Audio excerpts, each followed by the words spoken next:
Vuélvenos, oh Jehová, a ti y nos volveremos. Renueva nuestros días como al principio, porque nos has desechado, te has airado contra nosotros en gran manera. Lamentaciones 5, 21 y 22.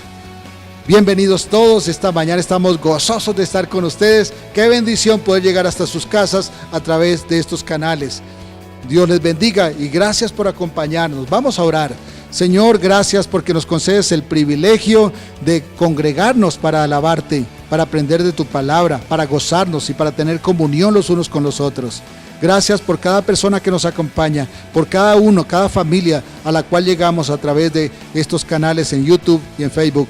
Gracias, Señor. En el nombre de Jesucristo, tu Hijo, pedimos tu compañía, tu gracia y tu misericordia en esta mañana. Amén, amén. Bienvenidos, Dios les bendiga.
Tendrán nuevas fuerzas, levantarán las alas como las águilas, no se cansarán.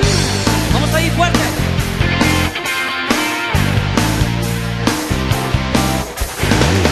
Los que esperan en el Señor, como las águilas volarán, correrán y no se cansarán, caminarán y no se fatigarán.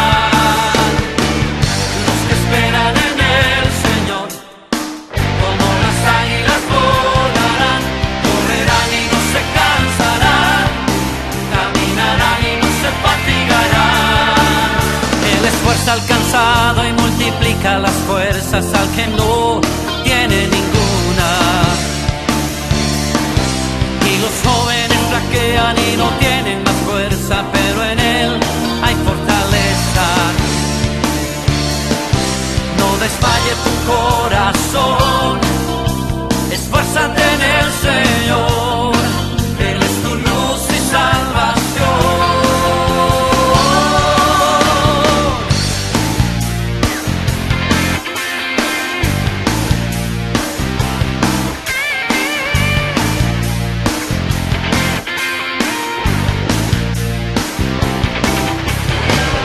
Los que esperan en el Señor, como las águilas volarán, correrán y no se cansarán, caminarán y no se fatigarán.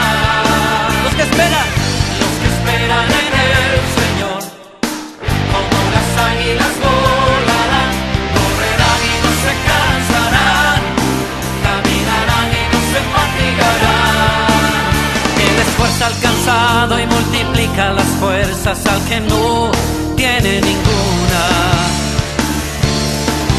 Y los jóvenes flaquean y no tienen más fuerza, pero en Él hay fortaleza. No desmaye tu corazón, esfuérzate en el Señor, Él es tu luz y salvación.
Bueno, vamos a escudriñar la palabra de Dios. Oremos primero. Señor, gracias porque nos das la bendición de acercarnos a tu palabra para escudriñarla.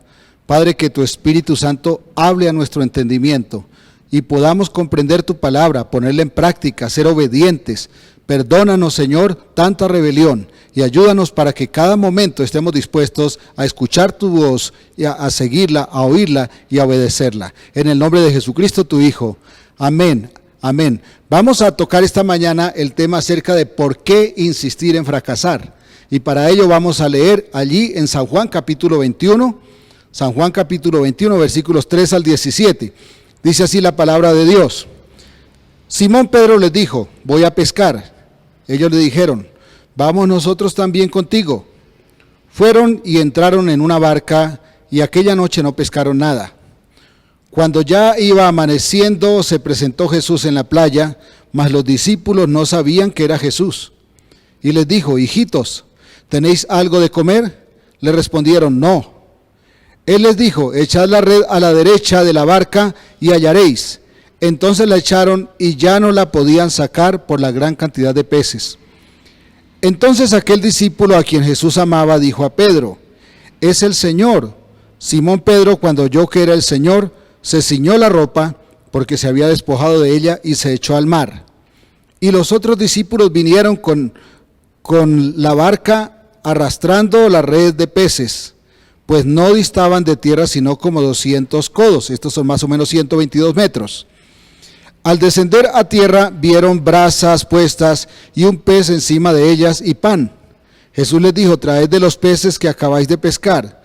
Subió Simón Pedro y sacó la red a tierra, llena de grandes peces, 153. Y aun siendo tantos, la red no se rompió. Les dijo Jesús, venid comed. Y ninguno de los discípulos se atrevía a preguntarle, ¿tú quién eres?, sabiendo que era el Señor. Vino pues Jesús y tomó el pan y les dio, y asimismo del pescado. Esta era ya la tercera vez que Jesús se manifestaba a sus discípulos después de haber resucitado de los muertos. Cuando hubieron comido, Jesús dijo a Simón Pedro, Simón, hijo de Jonás, ¿me amas más que estos? Le respondió, sí, Señor, tú sabes que te amo. Él le dijo, apacienta mis corderos. Volvió a decirle la segunda vez, Simón, hijo de Jonás, ¿me amas? Pedro le respondió, sí, Señor, tú sabes que te amo. Le dijo, pastorea mis ovejas. Le dijo la tercera vez, Simón, hijo de Jonás, ¿me amas? Pedro se entristeció de que le dijese la tercera vez, ¿me amas? Y le respondió, Señor, tú lo sabes todo, tú sabes que te amo.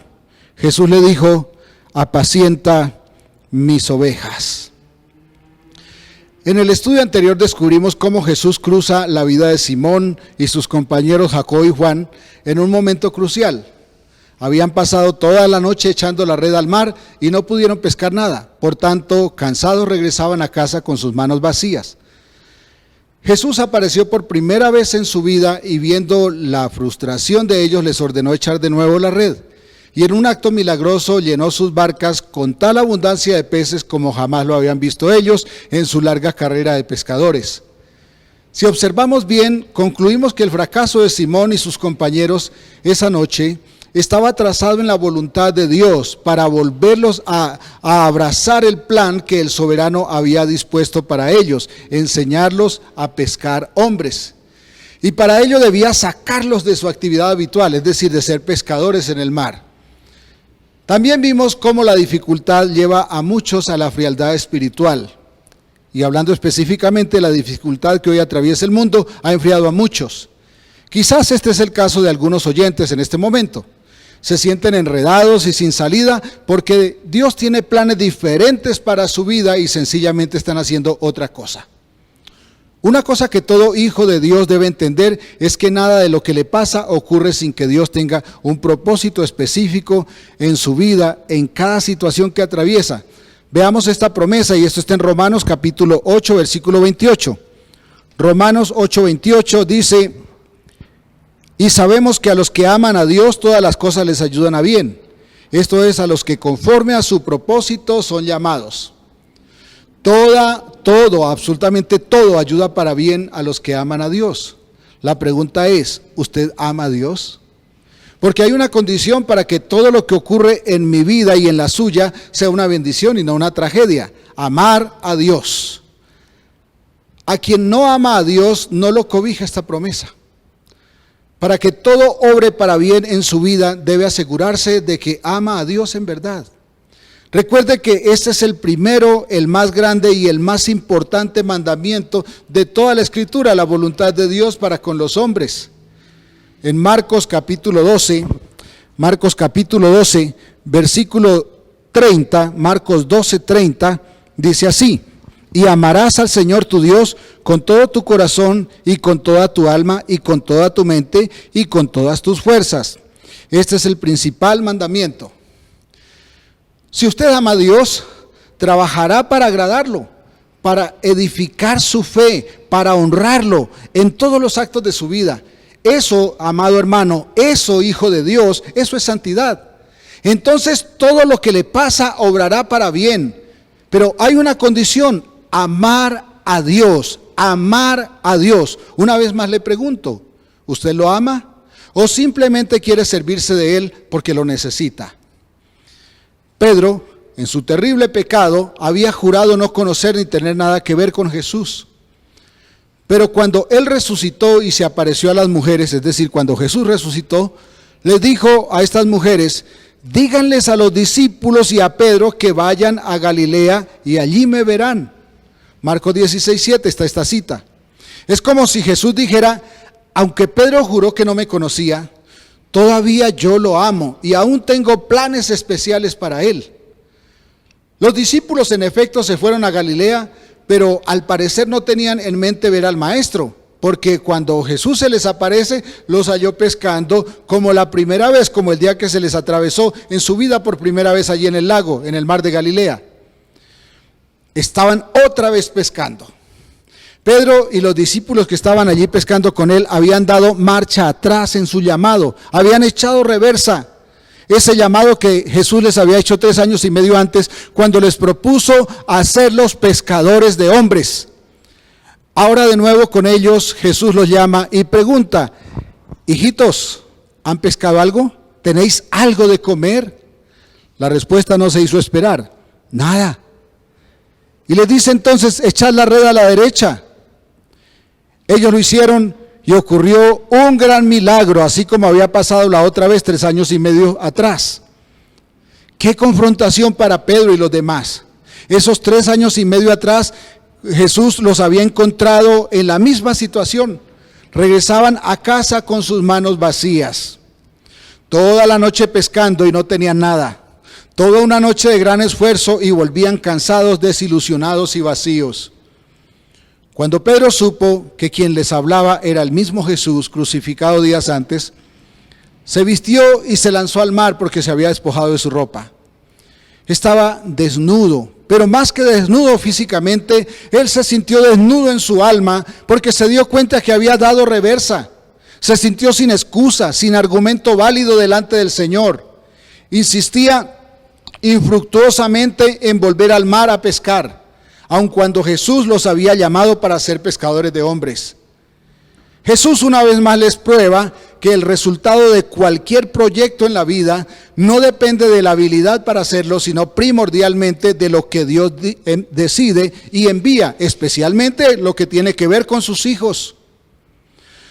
No pescaban nada, no porque no supieran hacerlo, sino porque Dios tenía otros planes para ellos. Escúcheme bien, no pescaban porque Dios tenía otros planes para ellos. Quizás Dios tenga planes diferentes para usted y usted insiste en lo que ha hecho siempre cuando Dios le ha llamado a otra cosa. Escúcheme, y ellos porfiaban en seguir haciendo su propia voluntad, desconociendo la voluntad del Señor. ¿Acaso le ha pasado o quizás le está pasando eso mismo a usted? El otro día Jesús les pidió orar con él 1 hora. ¿Recuerda cuando estaba en Getsemaní? Les dijo: quédense aquí y velen conmigo y oren 1 hora porque estoy triste hasta la muerte. Pasaba una terrible tribulación. ¿Pero qué pasó? Ellos se quedaron dormidos. Les insistió 3 veces, pero pasó lo mismo siempre. ¡Qué paradoja! No tenían tiempo para el Señor, para estar despiertos una hora con Él cuando estaba en semejante situación, pero para porfiar en hacer su propia voluntad, son capaces de insistir toda la noche, aunque no consigan nada. ¿No le parece paradójico? ¿Acaso le pasa eso mismo a usted hoy? Para los caprichos sí hay tiempo. ¿Cómo lo hace? ¿Por qué insiste tanto? Sabe que el problema para insistir en las cosas que no funcionan, donde estamos totalmente desubicados, porque Dios nos ha llamado a otra actividad, el seguir insistiendo en esto tiene que ver en cómo están sus prioridades, cómo están nuestras prioridades. Uno siempre insiste en aquello que le parece lo más importante, pero es triste insistir en eso que nunca da resultados. Dígame si no es triste, insistir, hacer y seguir cada día fracasando y cada día más. Por eso nos frustramos, nos desilusionamos y al final culpamos a Dios. Terminamos diciendo, Dios no quiere, Dios quién sabe qué tiene conmigo. Justamente eran los tres, Pedro, Jacobo y Juan, pescadores profesionales, los de la historia de la pesca milagrosa cuando Jesús los llamó. Los mismos tres que ahora estaban. Ellos mismos decidieron volver a pescar, pero ya se habían arrastrado 4 más de los discípulos más cercanos de Jesús para insistir en una actividad contra la voluntad del Señor, porque aquí eran 7. Había 7 de los que luego fueron hechos apóstoles, involucrados en esta terquedad de fracaso, que los había llevado a fracasar una vez más. ¿Por qué insistir tanto en vivir contra la voluntad de Dios? ¿No se ha preguntado eso? ¿Por qué insistimos tanto en actuar contra lo que Dios dispone? Es exactamente lo que haríamos usted y yo. Continuamente insistimos en lo que no da fruto. Gastamos la vida en lo que no produce, en lo que no trae fruto que permanece. Jesús les había prometido hacerlos pescadores de hombres y ellos porfiaban en buscar peces. ¿En qué fallaron ellos? En su fe. Indudablemente fue en su fe. Y con la fe frágil desfalleció su constancia. Perdieron la capacidad de insistir en aquello que trae fruto. Por eso no soportaron velar orando con Jesús 1 hora cuando Él les pidió encarecidamente su compañía. Pasando toda la noche pescando y volver con las manos vacías, eran constantes. Parece ridículo, ¿cierto? Esto pasa porque era de lo que ellos estaban convencidos. Estaban convencidos de que su vida era echar la red al mar, pero fracasaron porque Dios tenía otros planes para ellos. Así nos pasa, somos constantes para lo que no nos llena, pero para lo que nos edifica, especialmente para las cosas de la vida eterna, somos terriblemente inconstantes. El problema es que nuestra fe es frágil y nuestras prioridades están a la inversa. Primero, mis caprichos, y si queda tiempo, oigo la voluntad de Dios. Y como nunca nos queda tiempo porque el ocio absorbe tanto, no hay tiempo para oír a Dios entonces. Los cristianos pasamos la vida insistiendo en lo que no da fruto. Y aunque cada día vayamos en reversa, insistimos, persistimos, confiando en que algún día la suerte nos va a cambiar. Nada cambia si insistimos en lo que no da resultado. Eso es verdad, nada va a cambiar si seguimos insistiendo en lo que no da resultado, actuando contra el llamado de Dios. Pedro, Jacobo y Juan, desde que se cruzaron con Jesús, no podían pescar aunque eran pescadores profesionales. Dios les señaló desde el cielo un nuevo rumbo para su vida, pescar hombres. ¿Por qué insistir en aquello para lo cual ya Dios no tiene planes? Si alguno es salvado por la gracia de Dios e insiste en hacer las cosas como antes, como lo hacía antes de ser transformado, vivirá fracasado siempre.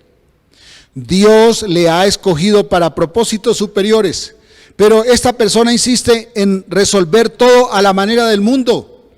Vive, trabaja y hace las cosas como un impío. Y Dios tiene que hacerlo fracasar. Escúcheme bien, Dios tiene que hacerlo fracasar. Dios lo hace fracasar para que algún día comprenda que contra la corriente no se navega.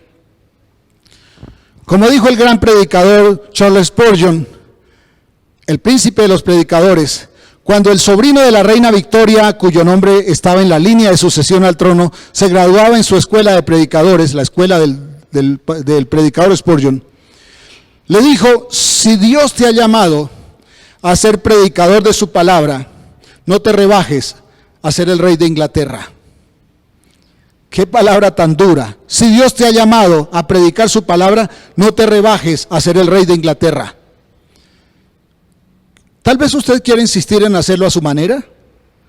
Déjeme decirle, más grande será su fracaso. El problema es que hay quienes creen que son hijos de Dios solo para solucionar los aprietos de este mundo. Pero Dios los llamó para salvarle la vida de la condenación eterna, aunque si para hacerlo entender deba dejarlos desnudos y totalmente fracasados en esta tierra. Dios deja a sus hijos fracasados totalmente en esta tierra con tal de verlos apartados de los propósitos donde Dios nos los ha llamado. Echad la red a la derecha, les dijo Jesús. Cuando obedecieron al Señor, lo que no habían podido hacer en toda la noche, lo consiguieron en un momento. Igual que cuando Jesús lo llamó, otra vez la red se rompía por el peso. Me refiero cuando había ocurrido esta pesca milagrosa 3 años y medio atrás. Y de nuevo tuvieron que pedir ayuda a la otra barca, y esto para compartir la bendición. Escúcheme, cuando Dios provee a los suyos en su medida, la medida de Dios es la sobreabundancia, es para que tengan para compartir, no para comer solos. Si no compartimos, la bendición nos indigesta. Al llegar a la orilla, contaron los peces. 1, 2, 3, 4, 153 peces grandes, dice la Biblia, y aún la red no se rompió. Hay un dato curioso, y creo que no está allí por simple coincidencia. En hebreo los números son letras, y el 153 en hebreo, las letras usadas para escribir el 153 conforman una palabra que en hebreo es más o menos Anuailohem, Anuailohem, y eso traducido al español significa yo soy Dios. ¡Qué confrontación! Cuando ellos cuentan 153, ellos tienen que pronunciar la palabra Anuailohem, y eso inmediatamente les recuerda que esa palabra significa yo soy Dios, yo soy el proveedor, yo soy el gran yo soy el que les he puesto esto en sus manos, porque los he llamado para un llamado superior, no para que sigan haciendo lo que siempre hacían. Entonces Jesús les dice que traigan de lo pescado, traigan de esto, porque él tenía brasas encendidas para asar. Pero qué sorpresa que cuando ellos llegan con los peces de lo que habían pescado, también descubren que él ya tenía un pescado asado allí. ¿Acaso no sería esto una lección para que entendieran que si él los llamaba a servir en su obra, Dios mismo les proveería y no tenían que dedicarse a seguir buscando los recursos por su cuenta? Yo pienso que sí. Era una lección para ellos, para que comprendieran que si Dios llama, no tienen por qué echar reversa, porque Dios va a proveer. Jesús no necesitó echar la red para tener un pescado asado. Ellos lo hicieron toda la noche y fracasaron, no tenían nada. Pero no solo vieron el milagro por la palabra del Señor echando la red como Él les ordenó, sino que al llegar a la orilla ya había pescado y pan asados para el alimento. No solamente fue la pesca milagrosa, sino que el alimento ya estaba listo. La provisión de Dios. Dios mostrándoles que Él provee cuando llama. Esto nos sugiere, cuando comento esto, no estamos sugiriendo la idea de dejar de trabajar. De hecho, Jesús les había asignado un trabajo nuevo. El problema no era trabajar, era qué trabajo estaban haciendo. Estaban trabajando por fuera de la voluntad de Dios, no en el llamado de Dios. Yo quiero preguntarle, ¿usted está en el llamado de Dios o está por fuera? Hijo de Dios, ¿usted obedece al llamado de Dios o pretende seguir haciendo las cosas a su manera? Esto es la evidencia de que si obedecemos el llamado del Señor, Él provee lo necesario para hacerlo. Ellos pensaron que si no pescaban en el mar no habría provisión. Jesús les mostró que si hacían su obra, Él les daría lo necesario. ¡Qué bendición! Y qué lección, qué confrontación. Luego que comieron, ocurre otra cosa bien interesante y bien importante. Jesús le habla a Pedro. Le dice Simón. Recordemos que el nombre de Pedro original era Simón. Simón, hijo de Jonás, ¿tú me amas? Cualquiera de nosotros diría, claro que sí, aunque no sea verdad. Y lo digo porque tantas veces rechazamos a Dios cuando lo cambiamos por cualquier bobada y decimos que amamos a Dios, pero sin embargo nos duele una muela y nos ponemos bravos con Él. Y le estoy hablando a usted que la pasa peleando con Dios por cualquier cosa. Aunque no sea verdad, decimos, claro que sí. Tú sabes que te amo, dijo Pedro. Apacienta mis corderos. Entonces le pregunta de nuevo, Simón, hijo de Jonás, ¿me amas? Sí, Señor, respondió una vez más Pedro. Apacienta mis ovejas, agregó Jesús. Cuando le pregunta por tercera vez, Pedro se entristeció. Entonces bajó su cabeza y le respondió ya no con tanta seguridad, Señor, tú lo sabes. Dice la palabra que él se puso muy triste. ¿Por qué se puso triste? Primero, Jesús le preguntó 3 veces, eso no parecía normal, pero había una costumbre en los judíos para asegurarse y entonces lo hacían 3 veces. Jesús le preguntó 3 veces y en esas 3 veces Pedro tuvo tiempo para reflexionar si de verdad lo amaba. Y efectivamente podía comprobar que no. Si lo había negado, no lo amaba como él dijo, habiéndole negado solo por temor de ser azotado al reconocerse seguidor de él. Segundo, tal vez Pedro se puso triste porque no lo llamó Pedro, el nombre que Jesús le dio cuando emitió la gran declaración de fe al reconocer que Jesús es el Cristo, el Hijo de Dios. El nombre Pedro significa que era hombre de fe. Le dijo al Señor, tú eres piedra, porque Pedro significa piedra. Pero viendo que podría sufrir por su maestro, su fe flaqueó. Así que Jesús no lo llamó Pedro, sino que lo llamó por su nombre original. Tercero, tal vez Pedro se puso triste porque además lo llamó hijo de Jonás. Jonás era el nombre del padre de Pedro, de Simón. Al recordarle el nombre de su padre, tal vez también Pedro recordó la rebelión del profeta que se negó a obedecer a Dios para ir a predicar a un lugar difícil. ¿Recuerdan? A Nínive. No quiso ir, no quiso obedecer y por eso tuvieron que echarlo al mar y la ballena lo tragó. O el pez, el gran pez. La Biblia no dice que fue una ballena. De hecho, es muy improbable que haya sido una ballena. Dice la Biblia que Dios preparó un gran pez. Quizás Pedro recordó esa historia al decirle Simón, hijo de Jonás. Jesús indudablemente estaba confrontando a Pedro. Pedro fue débil en su fe y fue rebelde al llamado del Señor cuando juró no conocer a Jesús, pero también cuando volvió a pescar al lago después de haber sido llamado para pescar hombres. Pedro fue rebelde. Pedro no amaba tanto a Jesús como él lo decía.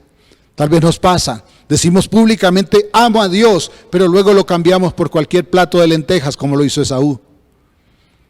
Pedro había prometido públicamente, aunque todos te dejen, yo no lo haré.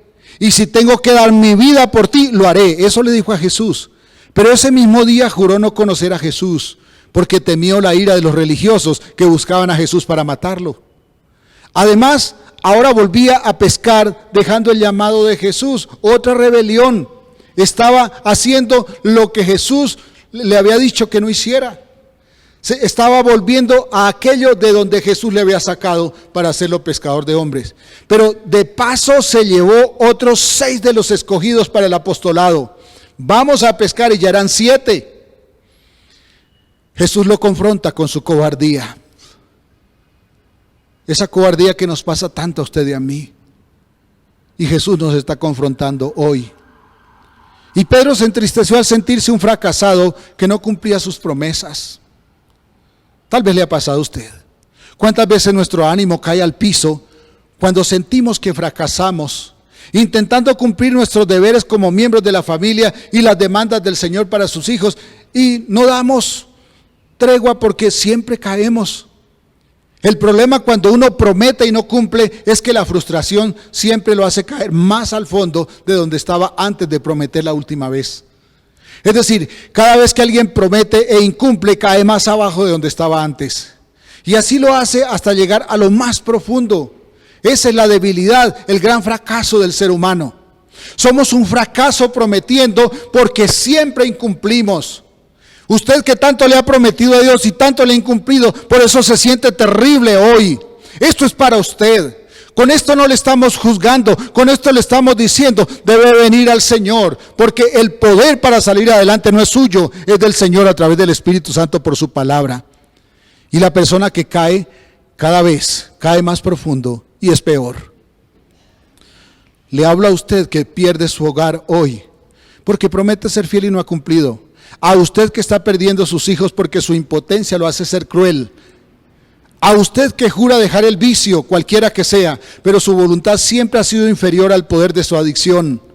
A usted que sufre porque intenta ser fiel a Dios y siempre le falla, porque siempre cae. A usted le estoy hablando.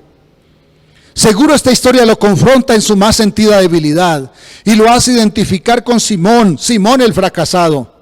Recuerde que este Simón el fracasado después es conocido como el gran apóstol Pedro, que dio su vida por amor de Jesús y que se hizo crucificar pies arriba porque no se consideró digno ni siquiera de morir como murió su maestro, aunque la muerte de Jesús no fue digna, fue la más indigna.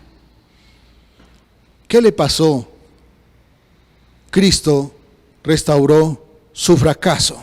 Por eso, aunque juró no conocer a Jesús, después quiso morir con todo gozo por la causa del Maestro.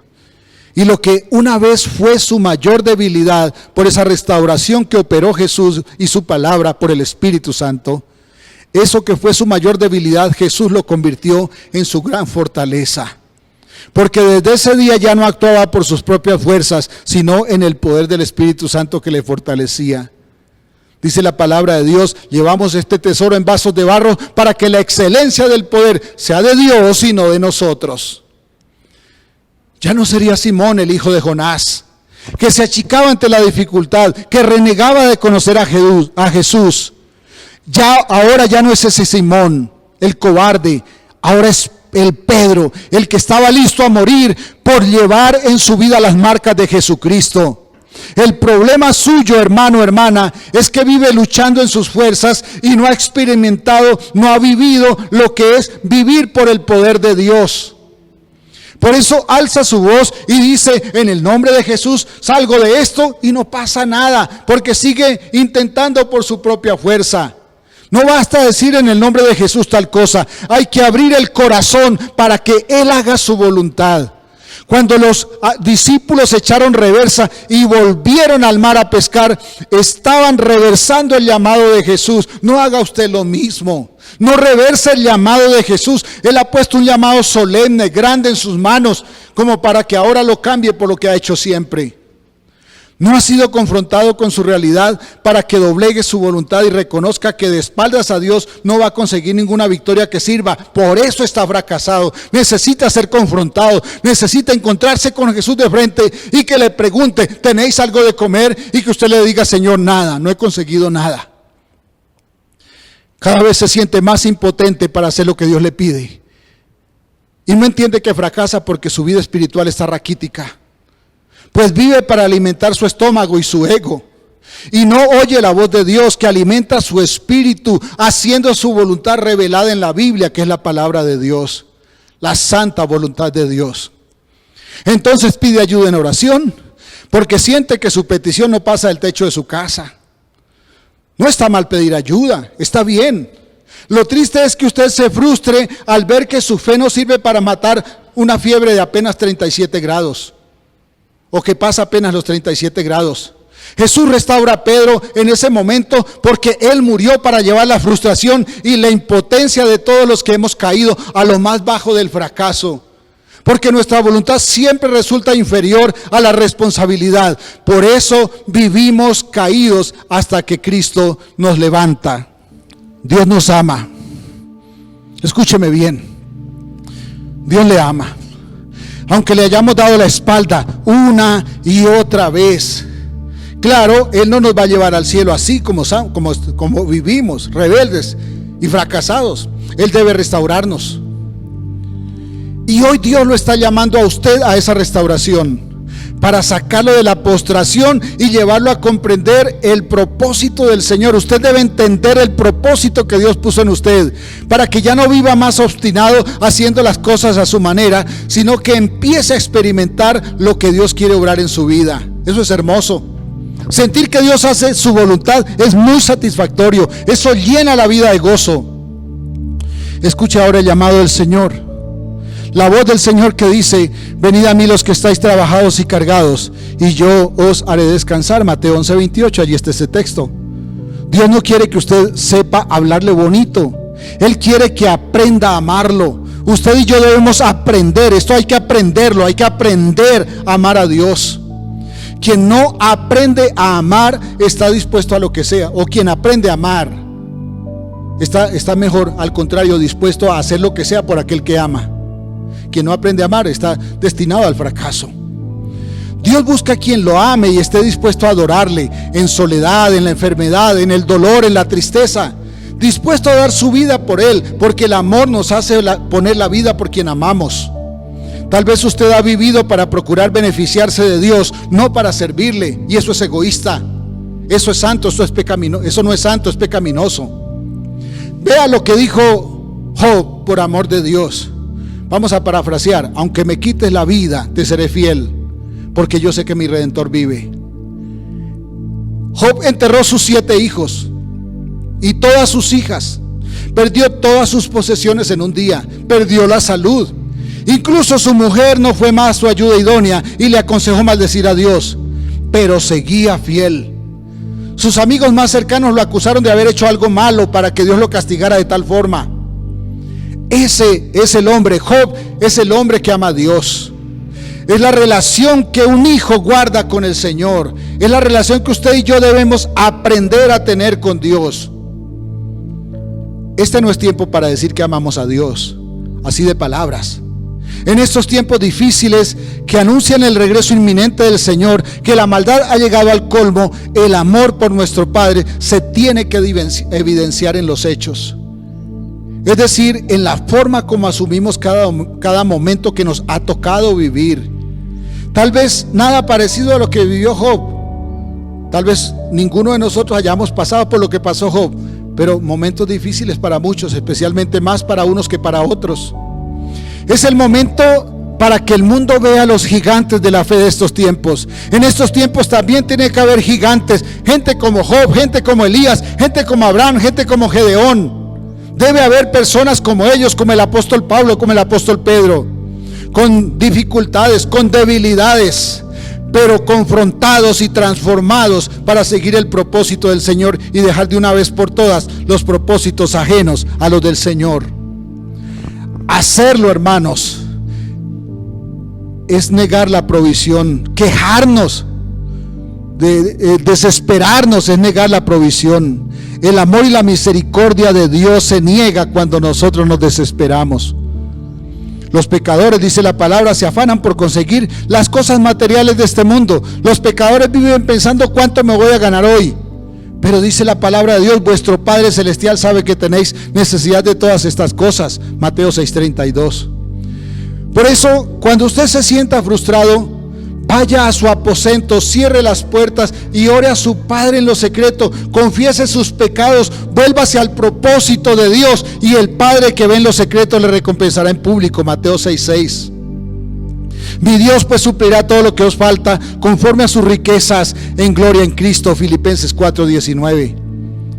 No se afane, mi hermano, por lo que ve en este mundo, porque el mundo irá de mal en peor. La situación de crisis mundial no tiene reversa, no va a cambiar, porque es el resultado de haber vivido contra las disposiciones del Creador.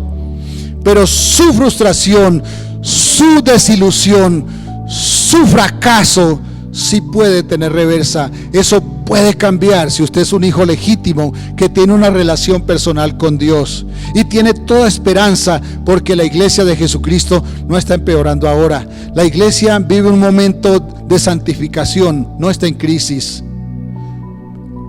La iglesia se está santificando, porque se están manifestando los que son y los que no son. En este proceso de angustia, el mundo ha visto, las iglesias han visto los que van, los que se devuelven y echan pie atrás, y los que se afirman en el Señor, aferrados a la palabra de Dios.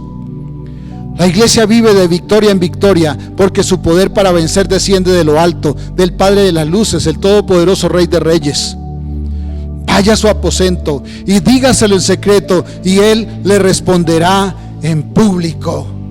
Aleluya. Que Dios tenga misericordia y le conceda ser confrontado para que sea restaurado y ya no viva más en el fracaso, y viva de aquí en adelante para honrar a Dios, aún al precio de su vida si es necesario. Señor, ten misericordia de nosotros, porque necesitamos ser restaurados. Ayúdanos, Padre, para que en este momento quienes están escuchando y que están entregando su vida a ti, que quieren servirte, sean recibidos, Padre. Ten misericordia, danos tu gracia para que seamos aceptos en tu presencia. En el nombre de Jesús, amén, amén. Dios les bendiga, Dios fortalezca su vida y le restaure.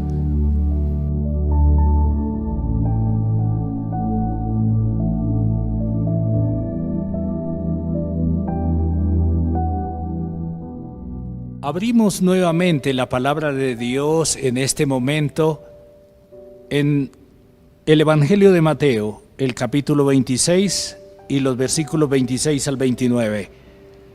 Bienvenidos a esta mesa. Y leemos así: y mientras comían, tomó Jesús el pan y bendijo, y lo partió y dio a sus discípulos y dijo: tomad, comed, esto es mi cuerpo. Y tomando la copa y habiendo dado gracias, les dio diciendo: bebed de ella todos, porque esto es mi sangre del nuevo pacto, que por muchos es derramada para remisión de los pecados. Y os digo que desde ahora no beberé más de este fruto de la vid, hasta aquel día en que lo beba nuevo con vosotros en el reino de mi Padre. Bien, en esta ocasión quiero enfatizar lo que nos dice el versículo 29. Y os digo que desde ahora no beberé más de este fruto de la vid, hasta aquel día en que lo beba nuevo con vosotros en el reino de mi Padre. ¿Cuándo será ese día que vamos a estar congregados juntos con nuestro Señor Jesucristo, ahí, quizás en la presencia del Padre y de nuestro Salvador? ¿Cuándo será ese glorioso día? Y voy a pedirles que vayamos a Apocalipsis, el capítulo 19, y ahí tenemos la respuesta. Apocalipsis capítulo 19, versículos 7 al 9. Dice así: gocémonos y alegrémonos, y démosle gloria, porque han llegado las bodas del Cordero, y su esposa se ha preparado, y a ella se le ha concedido que se vista de lino fino, limpio y resplandeciente, porque el lino fino es las acciones justas de los santos.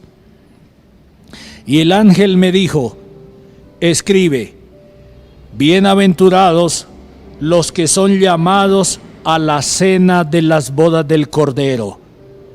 Y me dijo: estas son palabras verdaderas de Dios. Bien, entonces, ¿cuándo será ese día cuando Él lo beba nuevo con nosotros? Pues será en esa fiesta, la fiesta más grande que el Padre le hará a su Hijo. Es una fiesta de bodas, una fiesta de amor verdadero, de relación verdadera por siempre entre Cristo y la iglesia. Son unas bodas no más distanciados. No, ya se acabó el noviazgo. Ahora viene la comunión personal, íntima. Ahora ya no más lágrimas, ya no más pecados, ya no más dolores, ya no más engaños. Y esto es una fiesta, las bodas. Y aquí es llamado las bodas del Cordero. ¿Por qué el Cordero? Pues porque fue inmolado. Porque es el Cordero que quita el pecado del mundo. Y eso es lo que estamos celebrando aquí, nuevamente, en esta ocasión. Así que en esta ocasión, nuestro Señor Jesucristo tomó pan y lo bendijo y dio gracias. Y les dijo: coman de él, esto es mi cuerpo. Cristo nos da todo lo de él a nosotros y nosotros recibimos todo lo de él, de manera que somos uno con él. Y esta es una celebración anticipada de esa gran fiesta de bodas que habrá, donde ya no estaremos más separados. Así que demos gracias al Señor, como leemos aquí en su palabra, para que luego comamos de este pan. Señor nuestro, gracias por habernos llamado a la comunión con tu Hijo Jesucristo. Gracias por habernos perdonado, por habernos limpiado. Señor, te pedimos que muchas personas más también vengan a tus pies, a la comunión contigo. Amén. Comamos de este pan en memoria de nuestro Señor Jesucristo.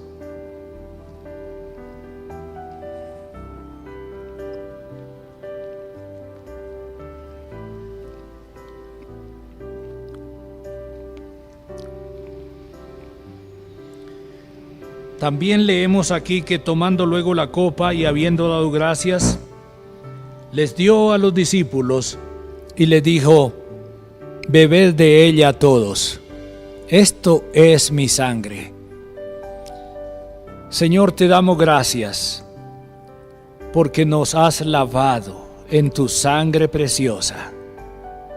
Gracias porque nos llamaste a la comunión contigo y hemos sido limpiados. Oh Señor, ahora podemos ser aceptados en la presencia santísima tuya y del Padre. Amén. Participemos, hermanos, en memoria de nuestro Señor Jesucristo hasta el día que lo hagamos con Él, cara a cara. Participemos de esta copa.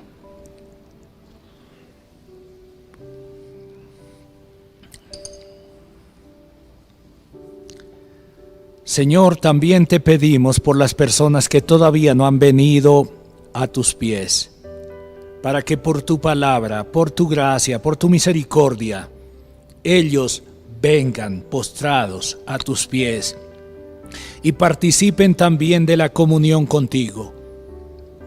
En el nombre de nuestro Señor Jesucristo. Amén.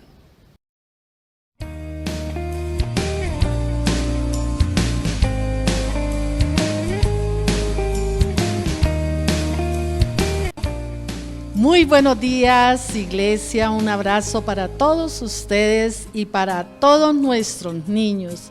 Qué bendición estar de nuevo con ustedes para compartir una hermosa historia de la palabra de Dios.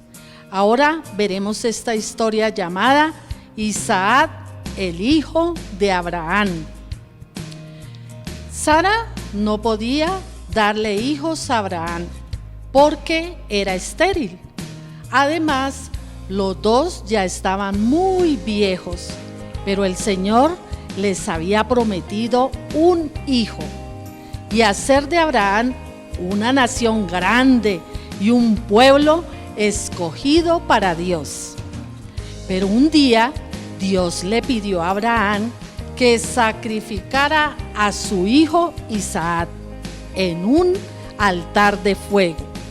A pesar del dolor que debió tener Abraham al saber que sacrificaba a su único hijo, él decidió obedecer, solo para obedecer a Dios, porque sabía que si él le había prometido hacer en Isaac una nación grande y un pueblo para Dios, lo iba a cumplir, aunque tuviera que levantar a Isaac de las mismas cenizas del sacrificio. Así que no dudó en hacerlo que el Señor le pidió. No dudó por un solo instante en hacer lo que el Señor le pidió. Veamos esta preciosa historia, todos en casa, y papitos estén ahí con sus niños, enseñándoles, ampliándoles quizás más esta preciosa historia. Y qué hermoso poder compartir aún desde nuestros hogares este gran privilegio que Dios nos da de tener una familia y unos hijitos ahí para compartir. Un abrazo, hermanos, y que Dios les bendiga grandemente. El hijo de Abraham, Isaac. Sara no debía preocuparse, pues Dios le había prometido un hijo a Abraham y a ella. Cuando los tres forasteros le visitaron, el Señor les prometió que dentro de un año tendrán un hijo. Y en efecto, en menos de un año sucedió lo imposible. Sara, que ya estaba demasiado vieja para tener bebés, finalmente tuvo un hijo. Abraham tenía 100 años cuando nació el bebé. ¿Tan viejo estoy? Ellos estaban tan felices y agradecidos con Dios porque finalmente había oído sus oraciones. Cada vez que Abraham veía al niño, sonreía. Y Sara sonreía todo el tiempo. El niño les hacía tan feliz que le pusieron Isaac, que significa él ríe.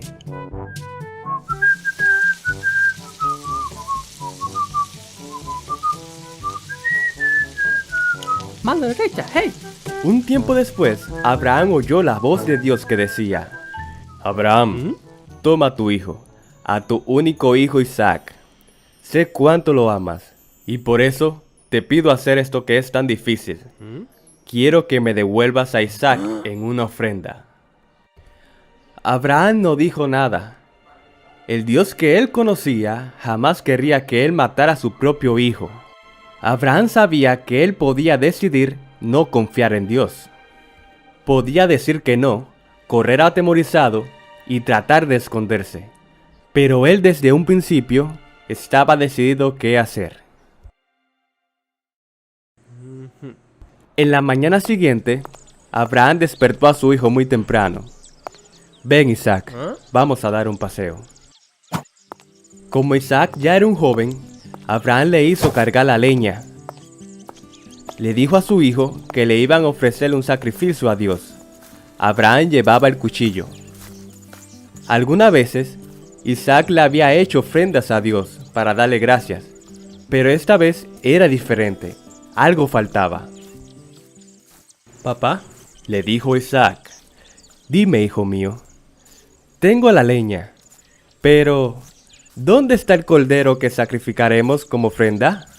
Y Abraham le contestó, Dios proveerá. Cuando llegaron, Abraham construyó un altar y le dijo a Isaac que subiera en ella.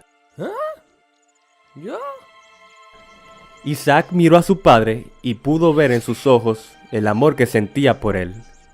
Así que Isaac decidió confiar en Abraham. Abraham se paró junto a Isaac, con el cuchillo en alto. Justo cuando iba a matar a su hijo, un ángel le llamó, Abraham. Y Abraham se detuvo. No le hagas daño al muchacho. Ya has demostrado cuánto confías en Dios, inclusive para entregar la vida de tu único hijo Isaac, que es tan especial para ti. Abraham volvió la vista y vio un carnero que se había enredado en un arbusto. El ángel le volvió a llamar desde el cielo. Abraham, Dios dice que como confías tanto en Él, hará que tu familia sea tan numerosa como las estrellas del cielo. Todas las otras naciones del mundo serán bendecidas gracias a ti. Isaac y su padre se abrazaron.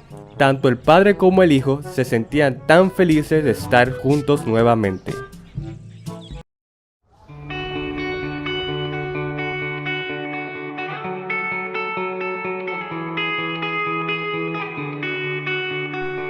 Algunas cosas importantes que debemos tener en cuenta para esta semana y este mes que hoy comienza. Aprendamos el texto que aparece en la pantalla de este culto y está en 2 Corintios capítulo 10 versículos 4 y 5. Porque las armas de nuestra milicia no son carnales, sino poderosas en Dios para la destrucción de fortalezas, derribando argumentos y toda altivez que se levanta contra el conocimiento de Dios y llevando cautivo todo pensamiento a la obediencia a Cristo. Ofrecemos condolencias a la familia del misionero Andrew Stringer, su esposa Joana e hijos por la partida del padre de Joana, José Baena. También fue a la presencia del Señor, también a la familia de mi esposa por la partida también esta semana de su tía Lucila Mantilla. Dios les fortalezca, les sustente, les sostenga y les consuele. Recuerde que usted puede dejar su petición a través del WhatsApp por el cual recibe el link para esta emisión o incluso como un comentario allí también en la emisión en el canal de YouTube o en el canal de Facebook donde aparecemos y agradecemos sus comentarios y los invitamos a suscribirse, darle me gusta y también suscribirse al canal de YouTube ICR Normandía y al canal de Facebook Iglesia Cristiana de Restauración Normandía. También le recomendamos con todo respeto compartir este mensaje con sus amigos y familiares conocidos para que todos sean bendecidos. Las damas tienen su reunión el martes, las guerreras a las 6 de la tarde, la escuela de formación espiritual el jueves a las 6:30, el sábado devocional a las 7 de la mañana en directo, los jóvenes sábados 6 de la tarde, el domingo tenemos oración en directo a las 9:30 y aunque el culto se emite desde las 6 de la mañana. Gracias a Dios por todos los que hicieron posible este tiempo, por su trabajo para hacer la producción, también a quienes aportan para sostener el ministerio de la iglesia. Vamos a orar y vamos a cantar al final esta hermosa canción todos juntos. Señor, gracias porque nos diste la bendición de poder adorarte, de aprender de tu palabra y también participar de la cena del Señor. Señor, ponemos en tus manos las personas enfermas, las personas dolidas, las personas afligidas, las personas necesitadas, las personas que tienen problemas con su trabajo, las personas que no tienen provisión en su casa, los ponemos en tus manos. Los enfermos, Señor, el COVID, el cáncer, tantos problemas en sus riñones, en los pulmones, en el cerebro, en el nombre de Jesús, en la sangre, Señor, ten misericordia. En el nombre de Jesucristo los dejamos en tus manos. Aleluya. Amén, amén. Un abrazo y que el Señor les bendiga. Que tengan la mejor semana.